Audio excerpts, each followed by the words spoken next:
Hi, I'm Paul Giurata from Catalyst Resources. Catalyst has designed and developed over 450 software applications. In many cases, prior to doing the full design and development, what we did is a proof of concept. In the following couple minutes, what I want to share with you is what we have found to be the most successful way to create a proof of concept. The most critical question is, where do you start? And our advice to you is, you start at the end. And by that I mean you want to get crystal clear on exactly what your goals are. And the proof of concept that I have shown there, the organization had three key goals. Raise their next round of funding, validate the 2.0 features, and confirm the technical viability of a new architecture. And the thing I want to mention is in many cases there are multiple goals for a proof of concept. So let's take a look at an actual proof of concept. This is a proof of concept that a company did that was moving their existing 1.0 applications to a full SaaS implementation. And they had a series of applications that they wanted to be able to have people subscribe to. This proof of concept was coded in the exact UI technology that they wanted to use. They had a design that they wanted to apply, so the design was the actual look and feel that they wanted to deal with. What they wanted to validate is a new way to allow people to navigate. Previously, they had functionality when people would search for something, they'd use a traditional search. They were toying with this idea of using a more visual approach where somebody could say, I have a condition of eczema. Now, who are the different drug companies that are doing things, the sponsors? And then what phase?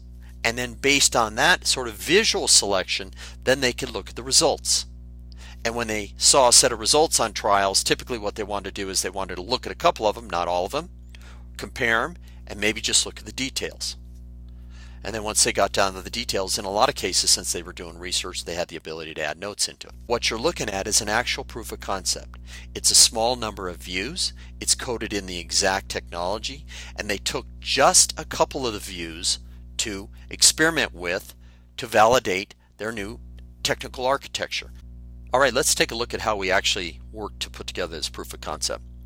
First off, it had three tracks: product validation, technical feasibility, and a production design system. Now, product validation phase, what we did is we looked at the tracer bullet path, which we consider where 80% of the users spend 80% of their time.